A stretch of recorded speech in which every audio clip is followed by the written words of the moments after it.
It's Thursday night, that means football, and holy shit, do we have a game tonight that we're gonna have to bet to enjoy it. Unless you're a Bills or Bucks fan. Even then, you're gonna need some cash on the streets. It's fine. Before we get to the bangers, subscribe to this channel. It's an all year long sports betting experience that nobody in their right mind is gonna wanna miss. Honestly, go ahead and turn on the notifications as well. You don't wanna take any chances on missing out on this stuff. Trust me, it sucks to miss one of these shows. Like, what if you missed out on Dalton Kincaid over 35.5 receiving yards, minus 125 at Fanatics? I know you psychos are thinking, Slop, what's this minus 125 shit? Every book on this planet has 37.5 for this guy. Everyone except FanDuel, who's actually showing 40.5, minus 113 right now. So for that reason, I'm going to go over 35 and I will lay the minus 125. Honestly, I'd take over 40.5. If you want to get a little loose, 50 plus 150 at DraftKings isn't that crazy. It's actually kind of genius. By now, we've all heard that Dawson Knox is out for a while with this wrist thing.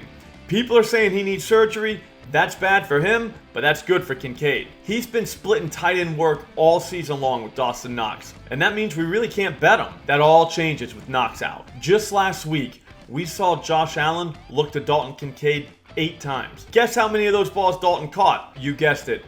All 8 balls. Like a boss. This week, the Bills are going to see the Tampa Bay Buccaneers, which doesn't look great on paper. Lucky for us, these games are played on TV and not on paper. Obviously, we don't want to bet receiving options that play for a team that's favored by almost double digits, but we're doing it anyways. I know we could see a ton of running in the second half, but I don't know. Here's the thing. The Bills have been huge favorites for weeks now. They were huge favorites last week and lost straight up. The week before that, they barely beat the New York Giants. We could easily see a game where the Buccaneers don't get boat raced and the Bills are going to have to really compete for the entire game. No handing it off all the time in the second half. With any luck, the Bills could actually trail in this thing, which would make Kincaid's receiving yards the greatest bet of all time. At the end of the day, no matter what happens, I think it's a safe bet to say Dalton Kincaid is going to go over 35.5 receiving yards tonight. Before we get to the next move, do yourself a favor and get the Pick'It app for 2 reasons. One, it syncs to all your sports books. That way,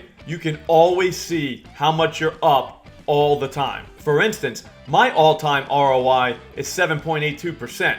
No big deal. It's important to know these things if you want to gamble every day for the rest of your life.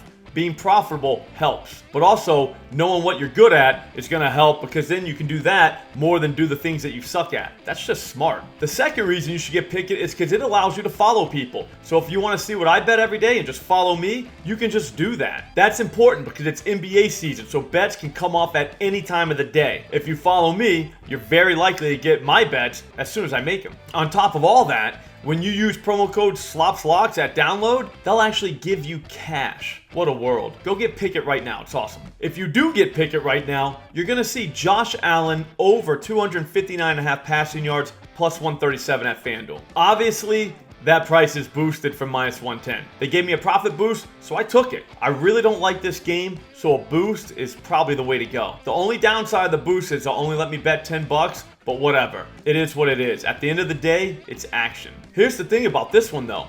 Josh Allen is probably going to be ready to sling it. The Bills just got beat by the Patriots last week, and they barely beat the Giants the week before. I'm going to go with do on this one. While Allen has not looked good recently, over his last 4 games, he's gone 265 plus in 3 of the 4. The only time he didn't was against Brian Daboll and the Giants. That was expected. Those guys know Josh Allen, and that was the Giants' Super Bowl. Tonight, he's in the perfect get-right spot since the Tampa Bay Buccaneers give it up in the pass game. On the season, of all the teams that have only played 6 games, only one team has given up more passing yards to the quarterback position this season.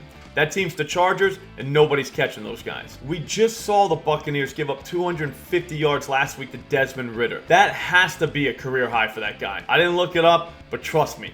It usually takes him like 2 or 3 games just to get to 200 yards. We're talking 250 in one game. That's like 500 Josh Allen yards when you put it in the converter. One reason is because I think the Buccaneers are decent against the run. They're not shut down, but they're not easy to run on either. And the Bills struggle on the ground, so when that happens, I bet they open up the playbook and get loose. That's when we take over. And don't even get me started on what happens if the Buccaneers are actually able to put a few points up on the Bills defense. Keep in mind, a lot of those dudes are hurt. What if the Buccaneers do hang a couple touchdowns on them? When that happens, we're going to see Allen take the air even more. The books are just not ready for something like this. If we're being honest, I was thinking 275 plus at plus 136, or even 300 plus at plus 250. It's all deadly. I'll see you guys tomorrow for the Thunderdome. Don't forget to subscribe.